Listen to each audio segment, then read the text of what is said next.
ओम शांति। आज का टॉपिक है युक्ति युक्त जीवन मुक्त बने।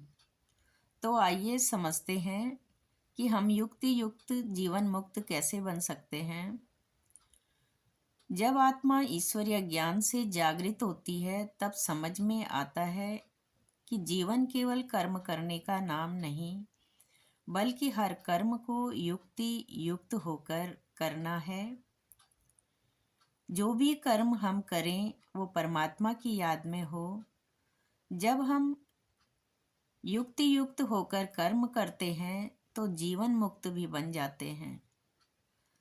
युक्ति युक्त आत्मा वही है जो रूहानियत की शक्ति से स्वयं को और सभी को परिवर्तन कर सकती है, जो हर परिस्थिति में जो परिस्थितियों के बंधन में नहीं बनती, बल्कि हर कार्य को परमात्मा की याद और शांति साक्षी भाव से करती है।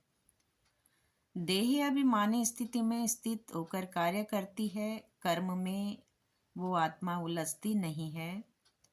जब आत्मा को ज्ञान हो जाता है तो वो संसार में रहते हुए कार्य करते हुए डिटैच रहकर अपनी स्थिति को बनाए रखती है। जब बुद्धि परमात्मा से जुड़ी रहती है तो हर स्थिति सहज हो जाती है। आत्मा जानती है कि सफलता केवल कर्म में नहीं, बल्कि कर्म को युक्ति युक्त होकर करने में है। युक्ति युक्त आत्मा कैसी भी परिस्थिति हो हल्की रहती है। वह न किसी से नाराज होती है और न प्रभावित होती है। हर परिस्थिति को परीक्षा नहीं, अवसर मानती है और स्वयं परिपक्व बनाने का पुरुषार्थ करती है।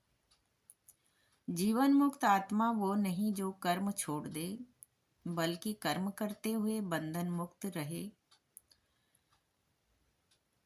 मन में न कोई पश्चाताप, न कोई भय और न किसी से कोई अपेक्षा रखती है। युक्ति युक्त जीवन मुक्त आत्मा वही है जो हर क्षण अनुभव करती है कि मैं नहीं कर रही, कराने वाला परमात्मा है, वही करा रहे हैं, मैं केवल निमित्त मात्र हूँ। ऐसी आत्मा का जीवन हल्का, मधुर और स्मृति से भरा होता है। बाबा भी कहते हैं कि रूहानी शक्ति का हर कर्म में यूज करने वाले युक्ति युक्त जीवन मुक्त होते हैं। इस ब्राह्मण जीवन की विशेषता है रूहानियत की शक्ति से स्वयं को व सर्व को परिवर्तन कर सकते हैं। इसी शक्ति से अनेक प्रकार के जिस्मानी बंधनों से मुक्ति मिलती है।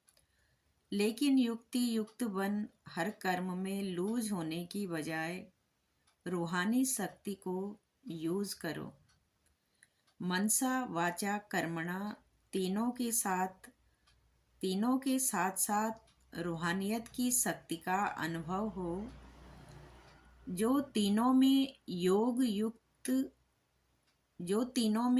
युक्ति युक्त है वही जीवन मुक्त है। तो आइए हम सभी भी हर कार्य को युक्ति युक्त होकर, योग युक्त होकर ही करें। हर दिन हर क्षण परमात्मा की याद से सजाएं और युक्ति युक्त जीवन मुक्त बने रहें। ओम शांति।